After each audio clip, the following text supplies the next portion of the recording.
Hi everyone, welcome to Skillshare again. In previous video we have learned about supply. So in this video we will be more concerned about schedule 1. तो देखते हैं supply में हमने क्या सीखा था. Previous video को एक बार रिकैप्चुलेट करते हैं. तो सबसे पहले when GST liability arises, goods and service होना चाहिए, सप्लाई होना चाहिए और सप्लाई जो है वो टैक्सेबल होना चाहिए और टैक्सेबल पर्सन के थ्रू होना चाहिए. ये हमने पढ़ा था. फिर हम देखे थे कि गुड्स क्या है, मूवेबल होना चाहिए other than money and security, लेकिन एक्शनेबल क्लेम को ये इंक्लूड करता है ग्रोइंग क्रॉप्स, ग्रास और things attach or forming part of land which is agree to be secured. ये सारा चीज गुड्स था, लेकिन ये मनी और सिक्योरिटीज को इंक्लूड नहीं कर रहा था. फिर हमने देखा था सर्विस क्या है. सर्विस गुड्स नहीं है, मनी नहीं है, सिक्योरिटीज नहीं है, लेकिन use of money, conversion of money from one form to another for which separate consideration is charged. अब हम आगे देखे थे कि ये क्या है, सप्लाई क्या है. सप्लाई इंक्लूसिव डेफिनेशन था जिसमें sale, transfer, disposal, lease, licence, exchange, barter, ये सारा इंक्लूडेड था. लेकिन फॉर अ कंसिडरेशन होना चाहिए. आपको पहले भी बताया था कि कंसिडरेशन बहुत इंपॉर्टेंट रोल प्ले करता है. कंसिडरेशन होना चाहिए, course of furtherance of business तो होना ही चाहिए.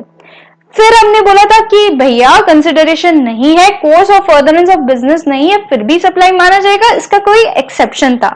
एक्सेप्शन ये था कि import of service for a consideration, अगर ये course of furtherance of business नहीं है तो भी सप्लाई माना जाएगा. शेड्यूल 1 भी एक्सेप्शन था कंसिडरेशन का. शेड्यूल 2 क्या बोला जा रहा है कि अगर एक्टिविटीज क्या है, सप्लाई ऑफ गुड्स है या सप्लाई ऑफ सर्विस. और शेड्यूल 3 में बोला था कि भैया it is neither a supply of goods nor a supply of service. तो ये सारा चीज हमने पढ़ा था. अब हम पढ़ेंगे शेड्यूल 3 के शेड्यूल 1 के बारे में. शेड्यूल 1 क्या है? शेड्यूल 1 बेसिकली वो है कि सप्लाई माना जा रहा है इवन विदाउट कंसिडरेशन. कंसिडरेशन नहीं है, course and furtherance of business है, फिर भी सप्लाई माना जा रहा है. तो activities to be treated as supply even if made without consideration, वो क्या क्या है जरा देखते हैं. Permanent transfer or disposal of business asset where ITC has been availed on such asset, ये हम आगे पढ़ेंगे. Supply between related person or distinct person as specified in section 25 when made in course of furtherance of business. Supply of goods by a principal to his agent where agent undertake to supply such goods on behalf of principal by an agent to his principal where agent undertake to receive such good on the behalf of principal. Import of service by a person from a related person from any of his other establishment outside India in the course of furtherance of business. अब आगे चलते हैं. सबसे पहला point, हमने 4 point पढ़ा, अब हम चारों को डिस्क्राइब करेंगे.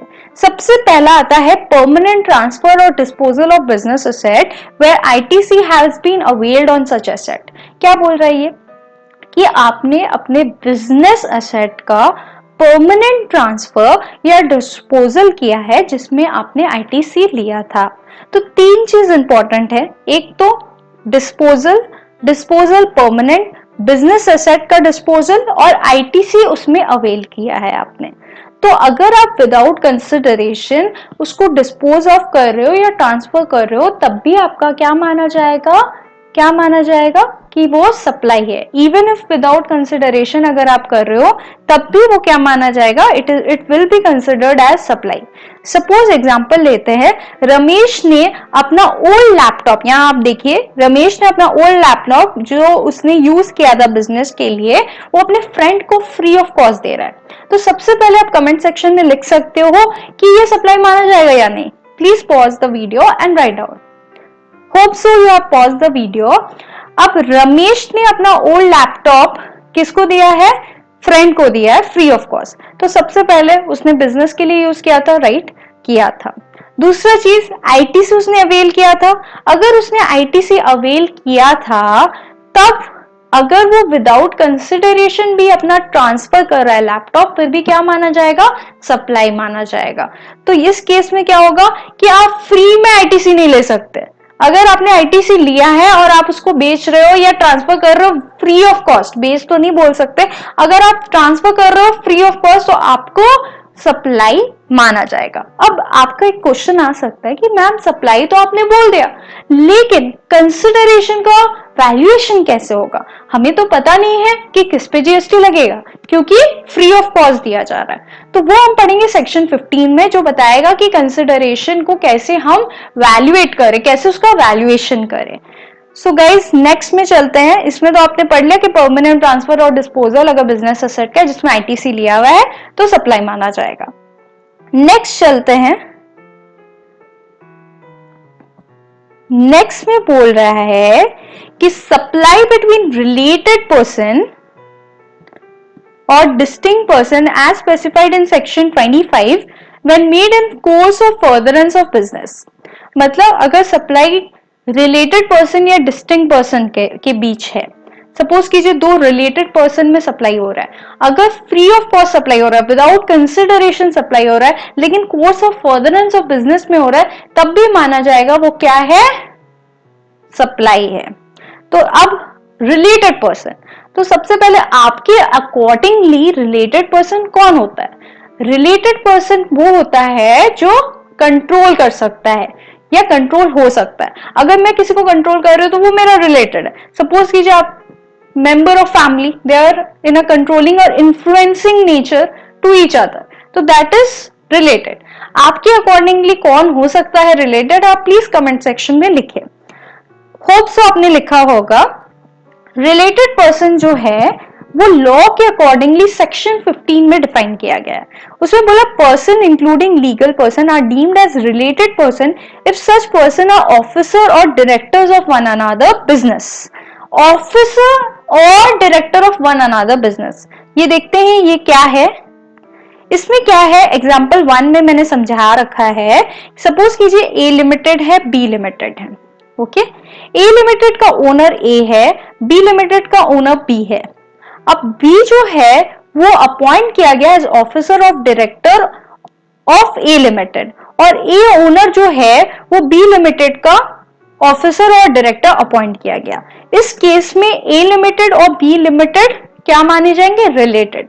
मतलब अगर ए लिमिटेड कुछ भी सप्लाई करता है विदाउट कंसिडरेशन बी लिमिटेड को, तो क्या होगा? सप्लाई माना जाएगा, इवन मेड विदाउट कंसिडरेशन, लेकिन course of furtherance of business होना चाहिए। तो this is a very important example. Next में चलते हैं। नेक्स्ट में बोला गया such person are legally recognised partners. Suppose आपका कोई पार्टनरशिप फर्म है, तो ऑब्वियसली जो पार्टनर्स होते हैं वो रिलेटेड होते हैं। तो सपोज सुराना एंड कंपनी आप is a partnership firm and partner A और partner B Surana and company के पार्टनर है, तो पार्टनर ए और पार्टनर बी जो होंगे वो रिलेटेड होंगे, they are considered as related and supply between them without consideration will be considered as supply. Now next में चलते हैं। नेक्स्ट में बोला है such person are employer and employee. तो एम्प्लॉयर और एम्प्लॉय के बीच में जो सप्लाई होंगे वो भी मानी जाएंगे, लेकिन सपोज कीजिए जो एम्प्लॉयर है एम्प्लॉय को सैलरी दे रहा है, बिकॉज एम्प्लॉय सर्विस दे रहा है, क्या वो माना जाएगा सप्लाई? क्या उस पे जीएसटी लगेगी? क्या वो सप्लाई माना जाएगा? ये आप कमेंट सेक्शन में लिखिए, इसका आंसर आपको नेक्स्ट वीडियो में पता चल जाएगा। Okay, a third person controls, holds, own directly or indirectly 25% of voting stock or share of both of them। अब थर्ड पर्सन क्या कर रहा है? ओन कर रहा है। जैसे इसमें देखते हैं, इसमें एक्स होल्ड कर रहा है, एक्स थर्ड पर्सन है, होल्ड कर रहा है 35% share of A and 32% share of B. इसमें क्या बोला गया अगर आप देखें, a third person controls, hold, own 25% of voting share or stock of both of them. तो थर्ड पर्सन है एक्स, वो 25% से ज्यादा दोनों में होल्ड कर रहा है, तो एक and B company are related. जो सप्लाई इनके बीच अगर विदाउट कंसिडरेशन भी होगी तो भी सप्लाई मानी जाएगी। नेक्स्ट चलते हैं। One of them control directly और इनडायरेक्टली द अदर। कंट्रोल, अब ये वर्ड क्या आ रहा है? कंट्रोल वर्ड आ रहा है। तो कंट्रोल का मतलब क्या होता है? देखिए, कंट्रोल कंपनीज एक्ट में डिफाइन किया गया है कि कंट्रोल का मतलब खाली शेयर होल्डिंग नहीं होता है। अगर आप किसी के मैनेजमेंट या पॉलिसी डिसीजन को कंट्रोल करते हो, कोई शेयर एग्रीमेंट के थ्रू या वोटिंग एग्रीमेंट के थ्रू, कोई एग्रीमेंट के थ्रू अगर आप कंट्रोल कर रहे हो तब भी वो माना जाएगा control. Means only share holding is not a control, but the major policy decision, major management decision if you are taking, you are playing a significant role there, that is also a control. जैसे इसमें देखिए A limited plays significant role in management of B limited. तो A and B limited are considered as what? They are related. क्यों related है? क्योंकि A limited B limited में management decision कर सकता है, पॉलिसी डिसीजन का एक सिग्निफिकेंट रोल प्ले करता है. तो ये लोग दोनों क्या माने जाएंगे? They will be considered as related. और उनके बीच में जो भी सप्लाई होगी, even without consideration, they will be considered as supply. Next, third person control directly और इनडायरेक्टली बोथ ऑफ देम. अब थर्ड पर्सन जैसे सपोज कीजिए X limited control the composition of board of director. Composition of board of director किसका कर रहा है? ए limited का भी कर रहा है और बी लिमिटेड का भी कर रहा है, कि उनका कंपोजिशन की बोर्ड ऑफ डायरेक्टर कैसे कंपोज होंगे वो डिटरमाइन कर रहा है दोनों का. तो दोनों क्या माने जाएंगे? रिलेटेड माने जाएंगे. Now members of same family. अब ये मेंबर्स ऑफ सेम फैमिली क्या है वो देखते हैं.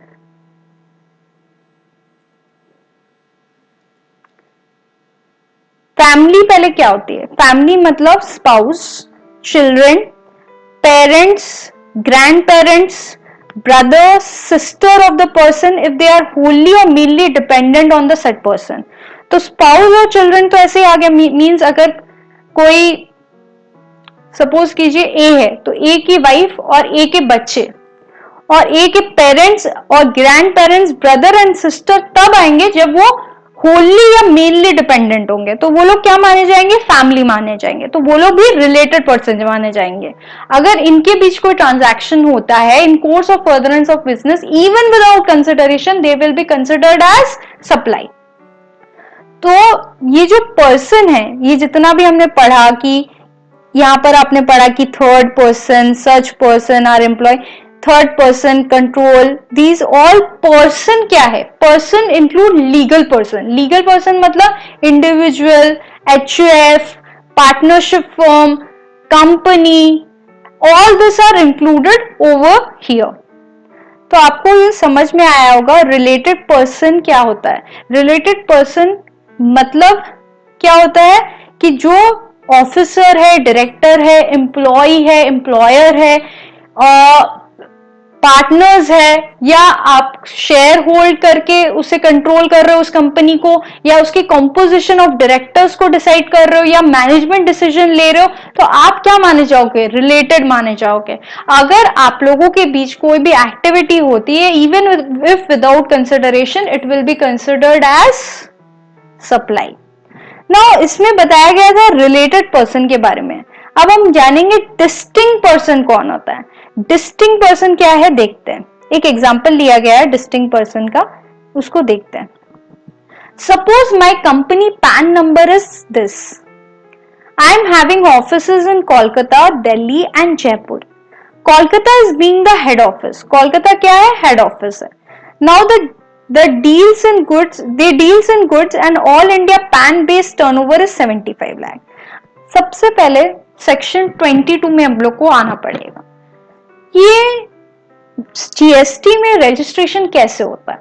जीएसटी में रजिस्ट्रेशन बेसिकली पैन बेस्ड पे होता है. सपोज कीजिए एक कंपनी है, जैसे मेरी company स्किलशॉट.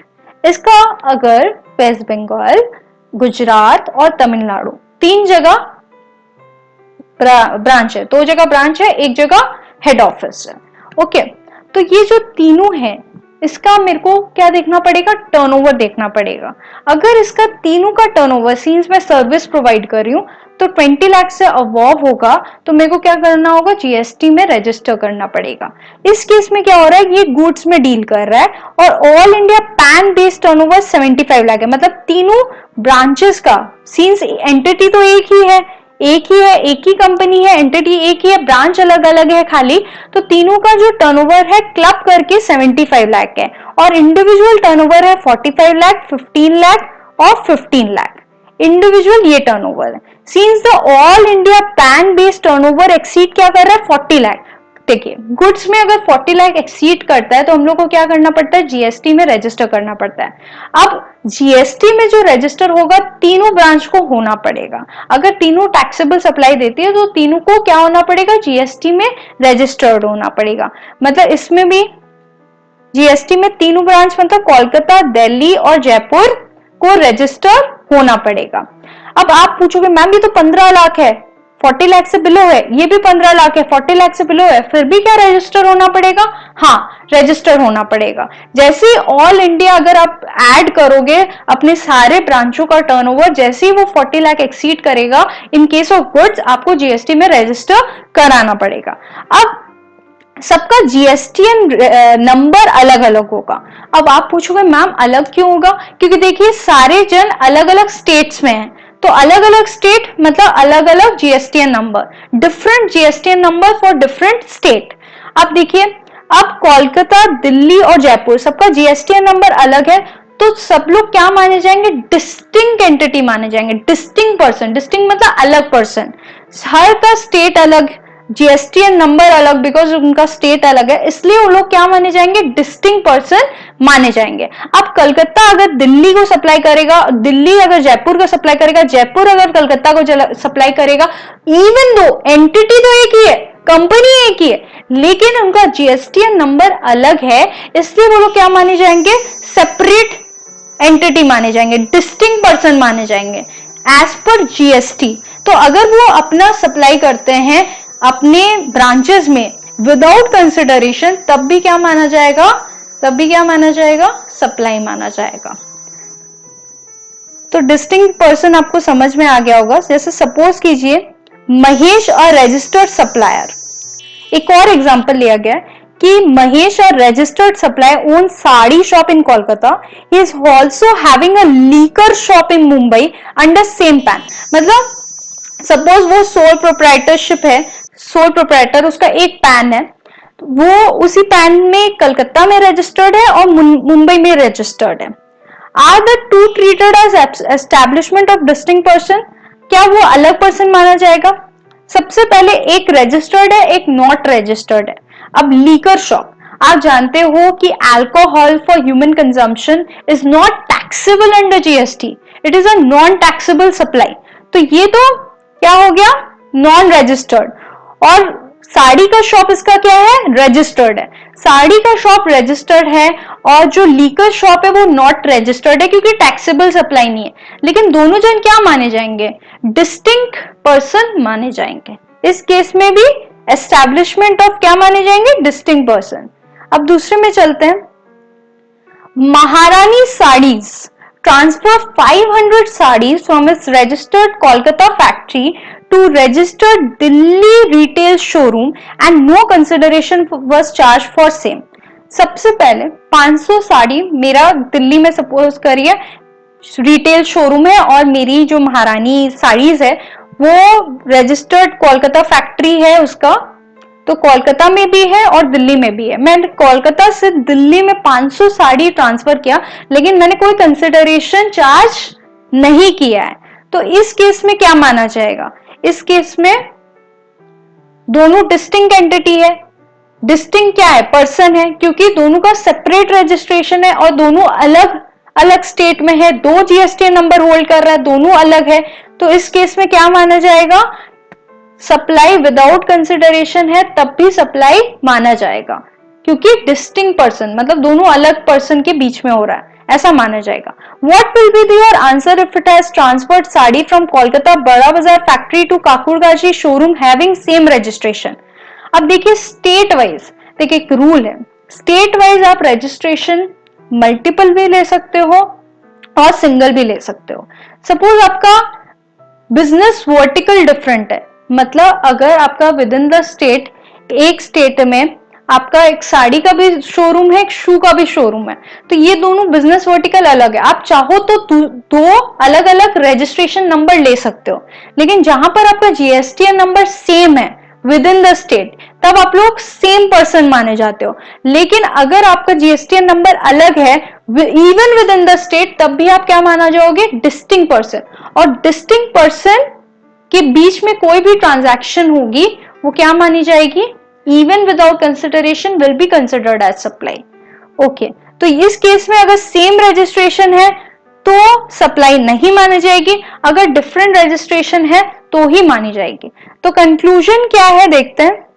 N establishment in India and any other establishment outside India. अब देखिए, establishment of same entity shall be considered as a establishment of distinct person where a person has an establishment in India and any other establishment outside India. Suppose मेरा establishment India में है, suppose मेरा एक head office India में है और branch outside India है, तो दोनों जन क्या माना जाएगा? डिस्टिंक्ट पर्सन माना जाएगा। Suppose an establishment in a state or union territory and any other establishment outside the state or union territory. Suppose Calcutta में मेरा हेड ऑफिस है और मेरा गुजरात में ब्रांच ऑफिस है, तो दोनों जन क्या माना जाएगा? Distinct person. और उन दोनों के बीच में कोई भी एक्टिविटी होती है इवन विदाउट कंसिडरेशन, उसको हम लोग क्या मानेंगे? Supply. Okay, an establishment in a state or union territory and any other establishment within that state or union territory. इसके कहने का ये मतलब है, अगर मेरा सपोज कीजिए मेरा कलकत्ता में ही हेड ऑफिस है और कलकत्ता में ही ब्रांच ऑफिस है, ऐसा हो सकता है सेम स्टेट में, या तो कलकत्ता में मेरा हेड ऑफिस है, हावड़ा में मेरा ब्रांच ऑफिस है, सेम स्टेट है। ओके, अगर दोनों का जीएसटीएन नंबर सेम है तो वो लोग डिस्टिंक्ट पर्सन नहीं माने जाएंगे। लेकिन दोनों का जीएसटीएन नंबर अगर अलग है तो वो क्या माने जाएंगे? क्या माने जाएंगे? डिस्टिंक्ट पर्सन माने जाएंगे। सपोज मेरा बिजनेस वर्टिकल अलग है, सपोज मेरा साड़ी का बिजनेस है और मेरा सपोज शू का बिजनेस है, तो मैं चाहती हूं कि दोनों का अलग जीएसटीएन नंबर हो। अगर दोनों का जीएसटीएन नंबर अलग होगा तो क्या माना जाएगा? Distinct person.